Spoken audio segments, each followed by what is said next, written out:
He thought he had finally made it. After years of scraping by, sleeping in offices, and chasing contracts that never quite stuck, his little animation studio had a hit. The character was quirky, expressive, and different. Audiences loved him. Distributors were interested. And for the first time, success felt real.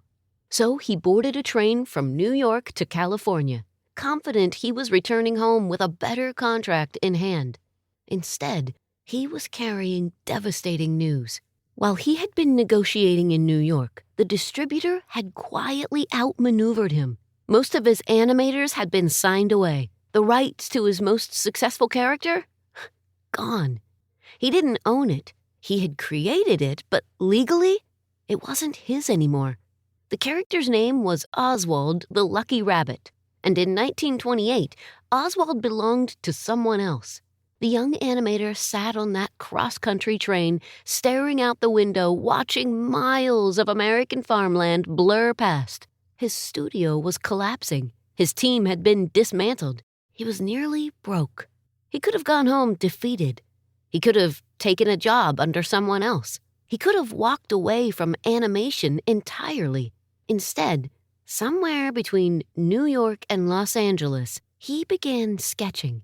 Not a rabbit this time, something smaller. Round ears, simple shape, and expressive eyes. He had learned a painful lesson. Never again would he surrender control of his creation.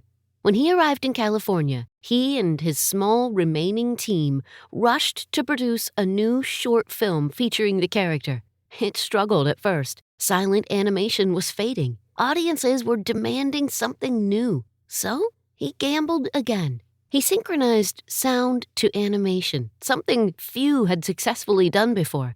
And in November 1928 at the Colony Theater in New York, a short cartoon premiered with fully synchronized sound. Whistles, music, laughter timed perfectly to movement. It was called Steamboat Willie. The audience went wild. That small character, sketched in heartbreak, became the foundation of one of the largest entertainment empires in history. The young animator who lost Oswald the Lucky Rabbit? Well, that was Walt Disney. The rabbit he lost still exists in archives and theme parks. But the mouse he created in response, good old Mickey Mouse, changed the world. Because losing Oswald forced him to rethink ownership, to protect his intellectual property, to innovate with sound, to take bigger creative risks. If the contract negotiations had gone smoothly, if the distributor hadn't betrayed him, if his team hadn't been quietly signed away behind closed doors, there may never have been Mickey.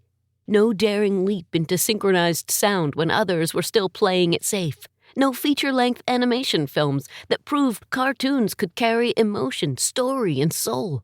No studio that would go on to redefine family entertainment for generations. No Disneyland. A place built from imagination, persistence, and second chances. No small mouse recognized in nearly every country on Earth. History loves to celebrate the breakthrough, but it rarely lingers on the moment just before it. The disappointment, the loss, the betrayal that makes quitting feel reasonable. A character taken, a studio collapsing, a future suddenly uncertain. Just a man on a train, heading home with less than he left with, and a choice to make. To walk away, or to start again, wiser, stronger, and unwilling to give away what he created. Sometimes what feels like the end of your success is only the beginning of something far greater. This has been Twist of Fate Radio. I'm Angela Clark. Until next time, remember, sometimes the smallest choices lead to the biggest consequences. Want to explore more stories like this? Visit twistoffateradio.com. There you can read more details about this story and others like it.